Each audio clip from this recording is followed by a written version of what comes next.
The COP29 was, there was a much expectation from the LDCs that it is called the finance COP, but it was also expected that the real political will of the global leaders, especially who are the main polluters, their representative and their leaders should respond according to the requirements of the LDCs, particularly, especially the demand was that at least $5 trillion per year economic loss has been addressed, should be addressed by the declarations in the COP29 outcomes. But unfortunately, very tiny amount, less than 5% has been already committed, around $300 billion. Is, in terms of the more than $5 trillion, it is even less than that. Not only that, according to the adaptation fund requirements, it is $400 billion per year required for LDCs, but still they have already declared $300 billion. Even those whole funds has been mobilized to the LDCs as a grant, still there is a shortfall. That means the LDC country will definitely fall into the debt burden, and that is really very much concerning, because in the longer term, it would be really difficulties for the LDCs whenever their loss and damage would be increased. At the same time that their available fund for them on the grant basis be decreased. That means in the coming days, all the LDCs will be fall in the real dangers, and these agreement sometimes might be act as a deterrence to go for any innovative financing source like the carbon tax regimes. So that's why my position is that any bad deal should be avoided.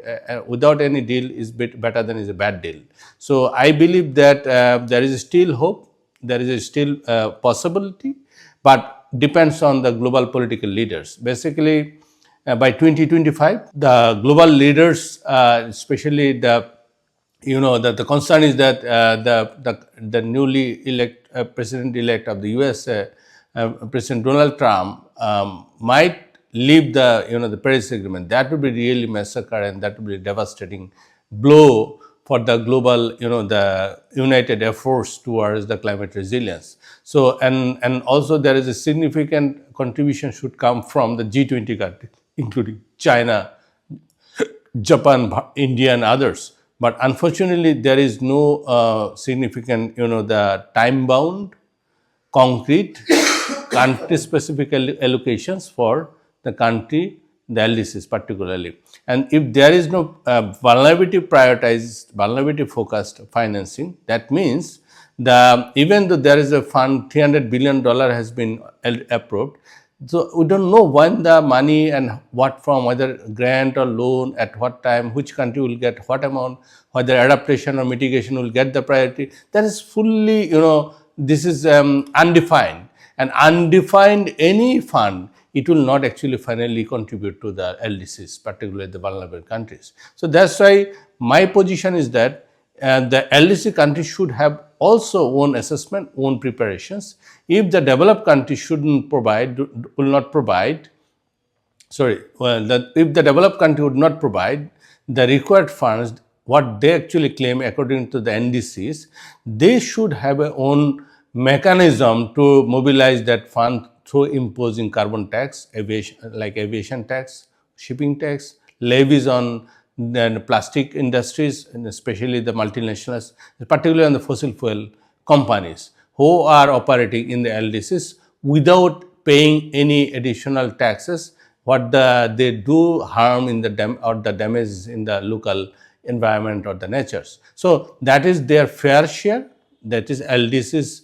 The justice-based, the approach would be, but we should have a concerted and combined and joint efforts. And I think that 2025 should be preparation year, or the preparedness would be made by all the LDCs jointly. And particularly Bangladesh should take on lead on that, as historically Bangladesh was the leader of the Climate Vulnerable Forum, as well as now under the current, the head of the chief advisor of the current interim government, the Professor Yunus is globally, the famous and globally renowned, for his leadership.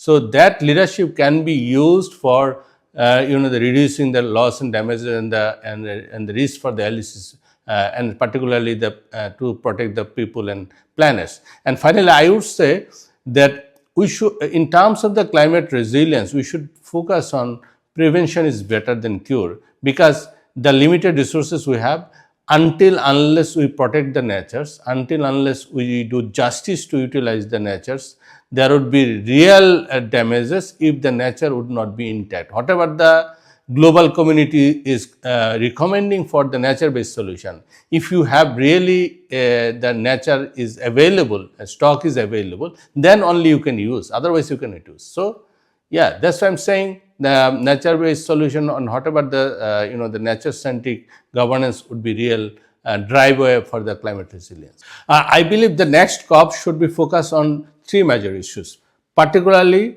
the how the current commitment in the COP29 would be increased and elevated as per the NDC requirements of the LDC country and other countries, and how much country-specific grant-based public finance would be mobilized for the countries who are the most vulnerable and LDCs. That should be prioritized.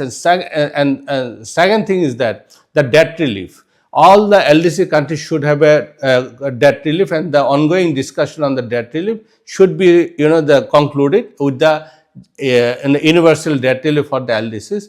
And third thing should be how those the loss and damage finance, which is really empty right now, whether that loss and damage would be mobilized, finance would be mobilized at what forms, at what sources for each country, how the the access mechanism would be time bound, need based, country driven, also the no harm to the community and local environment and ecosystem. So that is particularly very much required, and these should be, and how the global the natural stock like the Amazons, Congo forest or Sundarban, all the great rivers like Brahmaputra, and that should be how the preserved, and the new forms of global governance is really required, so that nature should be the key priority rather than the geographical boundary, and that should be the focus of the Brazil the COP, because Amazon is the lung of the planet.